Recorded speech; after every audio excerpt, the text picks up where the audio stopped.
Próxima estação, Botafogo, Coca-Cola. Você ouviu bem, Botafogo, Coca-Cola. É insólito, tá? Mas é assim como passou a ser chamada a estação Botafogo do metrô do Rio, que pertence às linhas 1 e 2, a partir de janeiro desse ano. A mudança foi anunciada pela Folha de São Paulo logo no dia 1º e faz parte de uma parceria entre o Metrô Rio e a empresa Coca-Cola, que todo mundo conhece bem desde criancinha, né?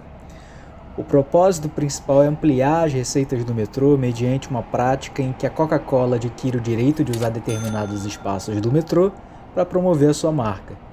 O espaço aqui, nesse caso, é puramente abstrato. O próprio nome da estação, pode isso? Gente, isso pode! Poder a gente está vendo que pode, né? O nome dessa prática, como quase tudo no marketing, é gringo. Ele é mais conhecido pela alcunha de naming rights, ou seja, direitos de nome.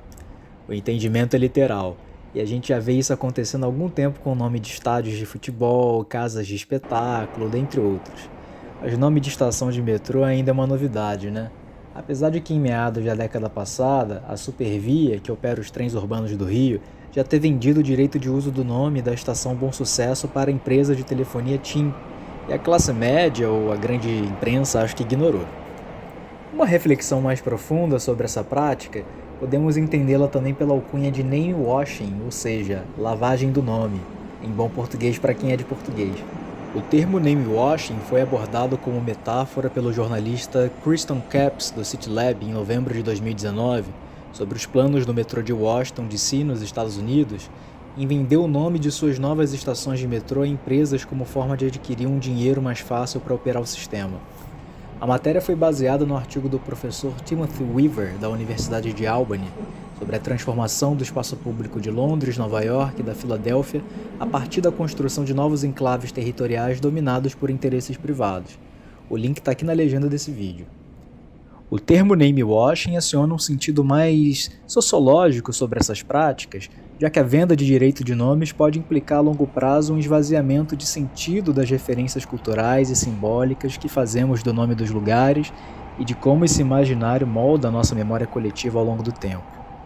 E a Coca-Cola é bem inteligente em querer associar sua marca a uma das estações de metrô mais movimentadas do sistema carioca. A empresa alegou que comprou os direitos do nome da estação de Botafogo pela proximidade que essa estação tem da sua sede, que fica a poucos quarteirões dali. Mas não é somente o fator passageiros por dia que determina essa estratégia, e sim também o peso que o bairro de Botafogo exerce na cidade. É um dos locais com maior concentração de serviços, postos de trabalho, bares, restaurantes, uma vida cultural jovem bastante agitada e, pode-se dizer, alta renda per capita na média metropolitana. Portanto, mais do que vincular o seu nome a uma estação de metrô, a Coca-Cola está vinculando seu nome a uma categoria de espaço que é muito mais ampla e que pode, se a gente for ver isso de uma forma mais compreensiva, vir a reforçar ou criar estigmatizações sociais sobre os lugares a partir do valor simbólico que a gente atribui a determinadas marcas, ou a depender também do modo como marcas novatas queiram construir ou marcas consolidadas desejem ressignificar seu valor, vinculando-se a um determinado público-alvo a partir do território. Afinal, vocês conseguiriam imaginar uma empresa do segmento de luxo comprando os direitos de nome de uma estação de metrô na periferia? Ou mesmo, imaginar uma empresa do segmento popular comprando os direitos de nome de uma estação de metrô num bairro rico da cidade, como o Leblon ou a Barra?